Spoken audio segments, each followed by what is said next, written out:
जय शनिदेव। कैसे हैं आप सब लोग? आशा करते हैं कि आप सब स्वस्थ होंगे। आज हम आपको शनिदेव की व्रत कथा सुनाएंगे।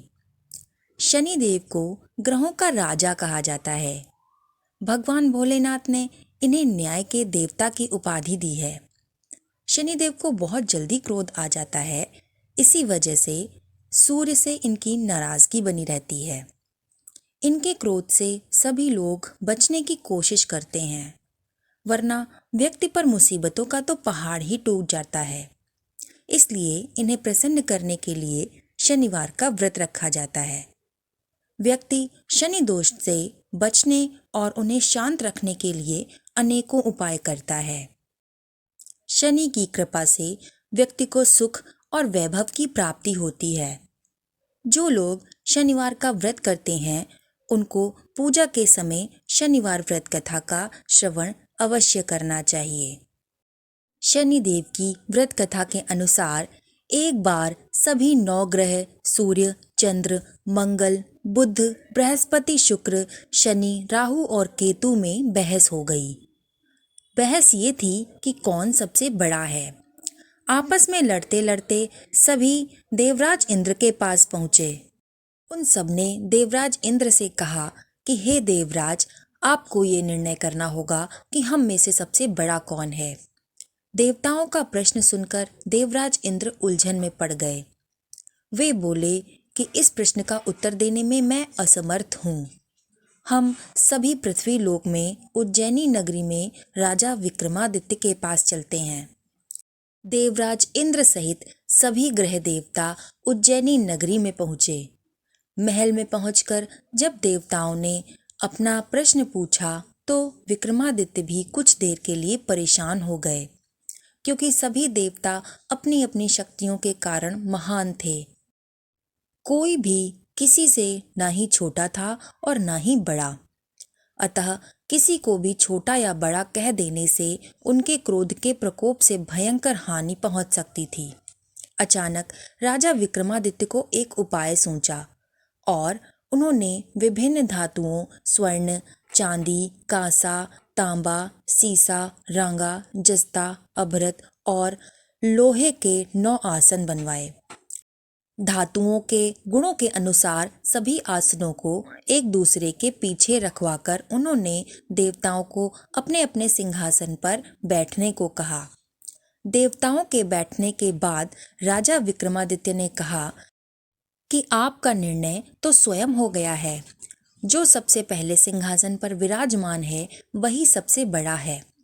राजा विक्रमादित्य के निर्णय को सुनकर शनि देवता ने सबसे पीछे आसन पर बैठने के कारण अपने को छोटा जानकर क्रोधित हो गए और उन्होंने राजा से कहा कि राजा विक्रमादित्य, तुमने मुझे सबसे पीछे बिठाकर मेरा अपमान किया है। तुम मेरी शक्तियों से परिचित नहीं हो। मैं तुम्हारा सर्वनाश कर दूंगा। शनि ने कहा, सूर्य एक राशि पर 1 महीने, चंद्रमा 2.25 दिन, मंगल 1.5 महीने, बुध और शुक्र 1 महीने, बृहस्पति 13 महीने रहते हैं, लेकिन मैं किसी राशि पर 7.5 वर्ष तक रहता हूँ। बड़े बड़े देवताओं को मैंने अपने प्रकोप से पीड़ित किया है। राम को 7.5 आने के कारण वे वन में जाकर उनको रहना पड़ा।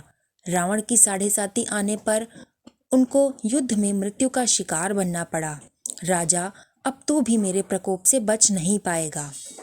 इसके बाद अन्य ग्रहों के देवता तो प्रसन्नता के साथ चले गए, परंतु शनिदेव बड़े क्रोध के साथ वहां से विदा हुए। राजा विक्रमादित्य पहले की तरह ही न्याय करते रहे। उनके राज्य में सभी स्त्री पुरुष बहुत आनंद से जीवन यापन कर रहे थे। कुछ दिन ऐसे ही बीत गए। उधर शनि देवता अपने अपमान को भूल नहीं पा रहे थे। विक्रमादित्य से बदला लेने के लिए एक दिन शनिदेव ने घोड़े के व्यापारी का रूप धारण किया और बहुत से घोड़ों के साथ उज्जैनी नगरी पहुंचे। राजा विक्रमादित्य ने राज्य में किसी घोड़े के व्यापारी के आने का समाचार सुना तो अपने अश्वपाल को कुछ घोड़े खरीदने के लिए उन्होंने भेजा। घोड़े बहुत कीमती थे।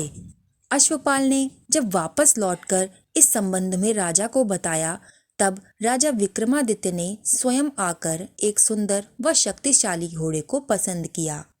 घोड़े की चाल देखने के लिए राजा उस घोड़े पर सवार हुए तो वे घोड़ा बिजली के समान तेज गति से दौड़ने लगा। तेजी से दौड़ता दौड़ता घोड़ा राजा को दूर एक जंगल में ले गया। फिर राजा को वहां गिराकर जंगल में कहीं गायब हो गया। राजा अपने नगर को वापस लौटने के लिए जंगल में भटकने लगा, लेकिन उन्हें लौटने का कोई रास्ता नहीं मिल रहा था। राजा को भूख प्यास लगाई। घूमते घूमते वो चरवाहा से मिला। राजा ने उससे पानी मांगा। पानी पीकर राजा ने उस चरवाहे को अपनी अंगूठी दे दी। फिर उससे रास्ता पूछकर वह जंगल से निकलकर पास के नगर में पहुंचा। राजा ने एक सेठ की दुकान पर बैठकर कुछ देर आराम किया। उस सेठ ने राजा से बातचीत की तो राजा ने उसे बताया कि मैं उज्जैनी नगरी से आया हूँ। राजा के कुछ देर दुकान पर बैठने से सेठ जी की बहुत बिक्री हुई। सेठ जी ने राजा को बहुत भाग्यवान समझा और खुश होकर उसे अपने घर भोजन के लिए ले गया। सेठ के घर में सोने का हार खूंटी पर लटका हुआ था। राजा को उस कमरे में छोड़कर सेठ कुछ देर के लिए बाहर गया। तभी एक आश्चर्यजनक घटना घटी। राजा को देखते देखते सोने का हार उस खूंटी ने निगल लिया। सेठ ने कमरे में लौटकर हार को गायब देखा तो चोरी का संदेह राजा पर ही किया, क्योंकि उस कमरे में राजा के अतिरिक्त कोई नहीं बैठा था। सेठ ने अपने नौकरों से कहा कि इस परदेसी को रस्सियों से बांधकर नगर के राजा के पास ले चलो।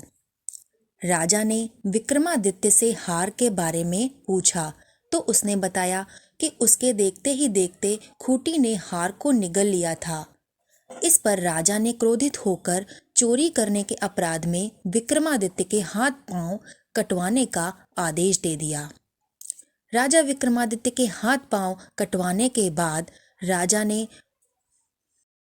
उसको नगर की सड़क पर छोड़ देने का आदेश दिया। कुछ दिन बाद एक तेली उसे उठाकर अपने घर ले गया और उसे अपने कोल्हू पर बिठा दिया। राजा आवाज देकर बैलों को हाँकता रहा। इस तरह तेली का बैल चलता रहा और राजा को भोजन मिलता रहा। शनि के प्रकोप की 7.5 पूरी होने पर वर्षा ऋतु आरंभ हुई। एक दिन रात में वर्षा हो रही थी और राजा विक्रमादित्य मल्हार गा रहा था कि तभी नगर के राजा की लड़की राजकुमारी मोहिनी रथ पर सवार उस तेली के घर के पास से गुजरी। उसने मेघ मल्हार को सुना तो उसको बहुत अच्छा प्रतीत हुआ और दासी को उसने वहां भेजकर गाने वाले को बुलाने को कहा। दासी ने लौटकर राजकुमारी को अपंग राजा के बारे में सब कुछ बता दिया। राजकुमारी उसके मेघ मल्हार से इतना मोहित हो चुकी थी कि सब कुछ जानते हुए भी अपंग राजा से वो विवाह करने का उसने निश्चय कर लिया। राजकुमारी ने अपने माता पिता से जब ये बात कही तो वे हैरान हो गए।